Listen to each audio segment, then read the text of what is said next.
আমরা দেখি নামাজ রোজা যারা করে এরা বরং কম পায়, যারা নামাজ রোজা করে না, আল্লাহরে গাইল দেয়, ইসলামরে গাইল দেয়, ইসলাম মিটাবার চেষ্টা করে, ওরা পায় বেশি। ঠিক না? আল্লাহ তাআলা বলছেন লা ইয়াগুররান্নাকা তাকাল্লুবুল লাযিনা কাফারু ফিল বিলাদ। ও মুসলমানেরা, এই কাফেরদের চাকচিক্য সম্পদ দেখা তুমি ভয় পাইও না, চিন্তা করো না, প্রতারিত হও না। মাতাউন কালিল, সামান্য কিছু সময়ের জন্য আমি ওদের দিছি। সুম্মা মাওয়াহুম জাহান্নাম, এরপরে ঠিকানা হবে কোথায়?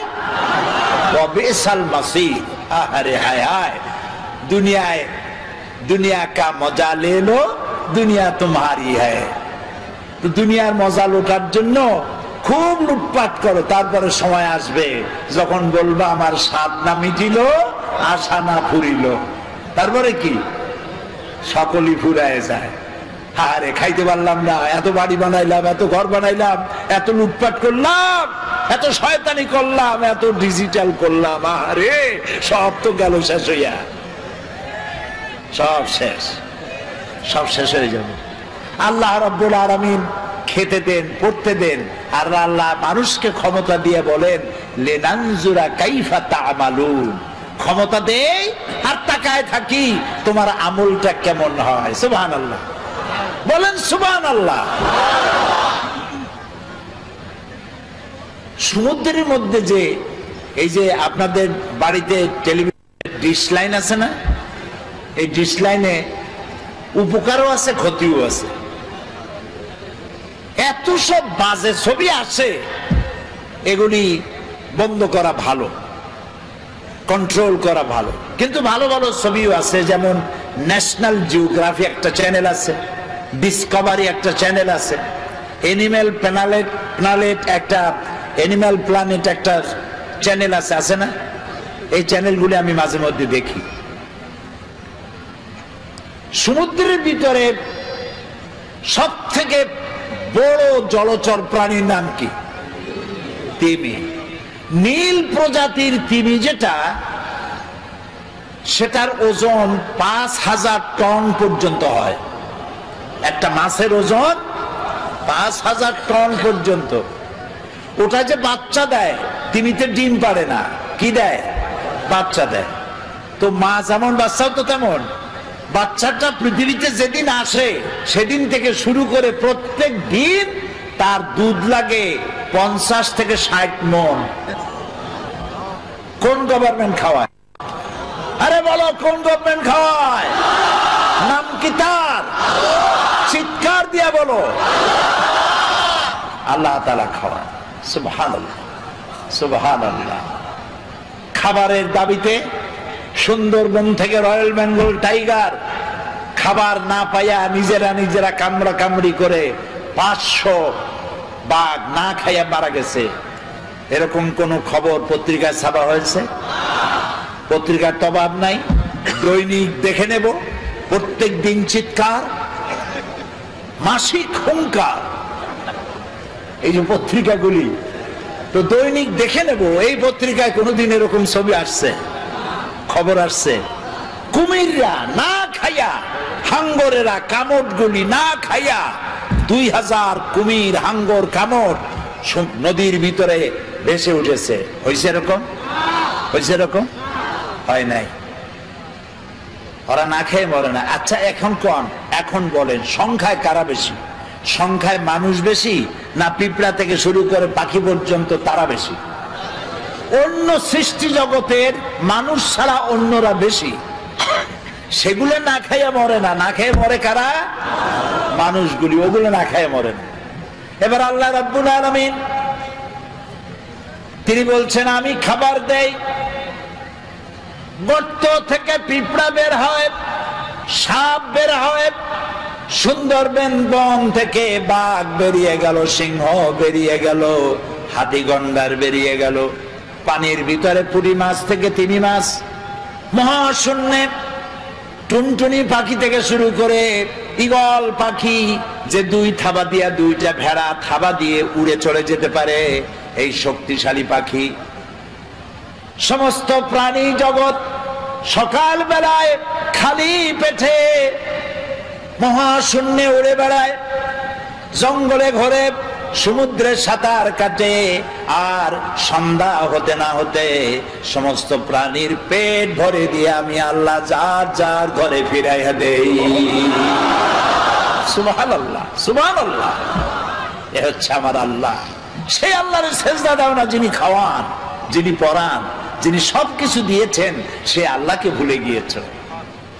খেতে দেওয়ার মালিক তিনি, কত খাবা তুমি?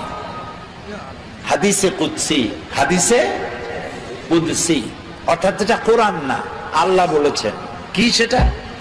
হাদিসে কুদসির ভিতরে এসেছে, মুত্তাফাকুন আলাইহি, আল্লাহ তাআলা বলছেন, পৃথিবীতে যত জিন এসেছিল আর যত মানুষ এসেছিল, পৃথিবীতে যত জিন আসবে আর যত মানুষ আসবে, যদি পৃথিবীর কোন একটি মাঠে একত্রিত হয় আর যার যার চাহিদা আমার কাছে চাইতে থাকে, সকলের চাহিদা কি একরকম?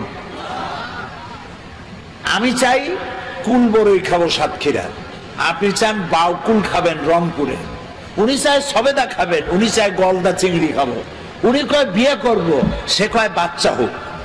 তো সকলের চাহিদা তো একরকম না, এক একজনের চাহিদা এক এক রকম। এখন আল্লাহ কি বলেন শোনেন, সমস্ত জিন, আগের কথা মনে আছে তো, সমস্ত জিন সমস্ত মানুষ যা আসছিল আর যা আসবে সব এক মাঠে একত্রিত হইয়া তাদের যার যার চাহিদা অনুযায়ী যদি আমার কাছে চাইতে থাকে, আর সমস্ত চাহিদা যদি আমি সবার পূরণ করে দেই, আমার ভাণ্ড থেকে অতটুকুন ফুরাবে না যতটুকুন একটি সুই সমুদ্রের মধ্যে ডুবাইয়া উঁচা করলে যতটুকুন সমুদ্রের পানি কমবে না, আমার ভাণ্ড থেকে তাও কমবে না। এ হচ্ছে আমার আল্লাহ। বলেন আল্লাহ, আল্লাহ, আল্লাহ না কিন্তু আল্লাহ, মুখটা গোল হয়ে যাবে, মহব্বতের সাথে বলেন আল্লাহ, আল্লাহ, আল্লাহ।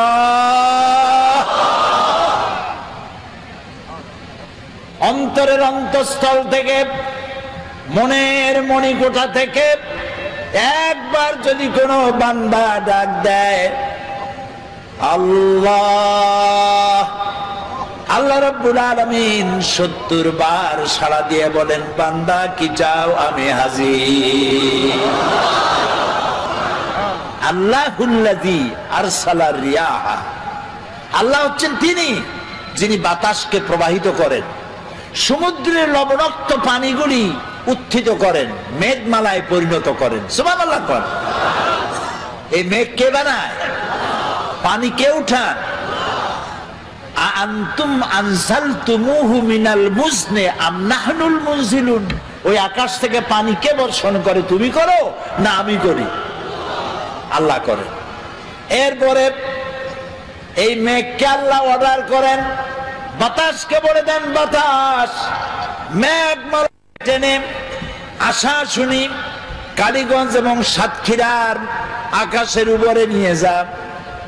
আপনার আবার মনে মনে খুশি হবেন না যে সাতক্ষীরা বুঝি কোরআন শরীফ আছে, এগুলো আমি ব্যাখ্যায় বললাম। আল্লাহ যখন অর্ডার করেন, মেঘ পরিচালক ফেরেশতা মেঘ বাতাসকে হুকুম করে, আল্লাহর হুকুমে বাতাসে মেঘ চলে আসলো। কোথায় আসলো? সাতক্ষীরা আসলো। আসলো কোথায়?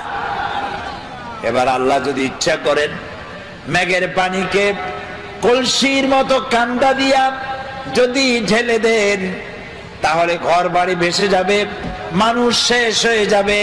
আল্লাহ রাব্বুল আলামিন কণা কণা বৃষ্টি নাজিল করে দেন, ফোঁটা ফোঁটা বৃষ্টি। এই ফোঁটা ফোঁটা বৃষ্টি পৃথিবীর শুষ্ক বালু কণা কোথায় আছে খুঁজে খুঁজে বের করে সমস্ত শুষ্ক বালু কণাগুলিকে আল্লাহ সিক্ত করে দেন।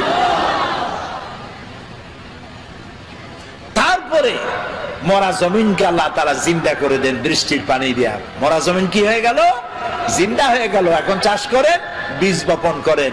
আল্লাহ তাআলা বলেন, এই যে বীজ বপন করলা, আনতুম আনশাতুম শাজারাতাহা আম নাহনুল মুনশিউন, ওই মাটির তলায় যে বীজ তুমি বপন করলা, ওটা তো পচায়ও দিতে পারতাম। ওই মাটি ফাইয়া বীজটা অঙ্কুরিত হলো, কে করলো? তুমি করছো না আমি করছি? সুশীলরা করছে না বুদ্ধিজীবীরা করছে? কে করছে?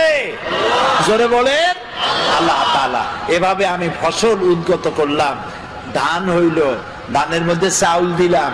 যদি চাউল না দিতাম লাউ নাশাউ জাআলনাহু উজাজান, না লাউ নাশাউ জাআলনাহু হুতামা ফাযালতুম তাফাক্কাহুন। যদি আমি ওই ধানের মধ্যে চাউল না দিতাম তাহলে তুমি কি করতা? বাল নাহনু মাহরুমুন, কপালে আঘাত করতে আর বলতো আরে মাহরুম হয়ে গেলাম, বঞ্চিত। ধানগুলোরে আল্লাহ সিটা বানাইতে পারে না? কে বলছে? আল্লাহ নিজেই বলছেন আমি ইচ্ছা করলে সিটা বানাই দিতে পারতাম। তাহলে আমি তোমাকে বানাইলাম, কে বানাইছে? বলেন সবাই। এই সুন্দর দুটি হাত কে বানিয়েছে? চোখ দিছেন কে? কান দিছেন কে? নাক দিছেন কে? মুখ দিছেন কে? চলার জন্য, বলার জন্য শক্তি দিছেন কে? চিন্তা করার ক্ষমতা দিছেন কে? যৌবন দিছেন কে? বাচ্চা দিছেন কে? বউ দিছেন কে? এই সব কিছু দিয়া খাবেন কি সেটাও আল্লাহ তাআলা বানাই দিয়েছেন। সুবহানাল্লাহ। জমিনে ফসল হইল, আরে জমিনকে আল্লাহ অর্ডার দিলেন আমার এই জমিন এত ভালো, বাংলাদেশের এই মাটি এত ভালো, এই মাটি বড়ই সুন্দর। আঙ্গুল দিয়া নাড়ায়া নাড়ায়া কদুর বিচি বপন করে দিলেন। পরের দিনে 2 পাতা, তারপরের দিন লতা, 6 দিন পর ফুল, আর কয়দিন পর কদু ঝুলে পড়লো। আল্লাহর দেওয়া এত সুন্দর কদু খাইয়া আলহামদুলিল্লাহ কয় না, কয় সাদের লাউ বানাইলো মোরে বই থাকি। আগা খাইলো, ডকা খাইলো, তাও আল্লাহরে চিনল না। কপাল পোড়া। কি পোড়া বলেন? কপাল পোড়া। খাবার দিলেন, মাছ দিলেন, তরি তরকারি দিলেন, সব দিলেন, সে আল্লাহ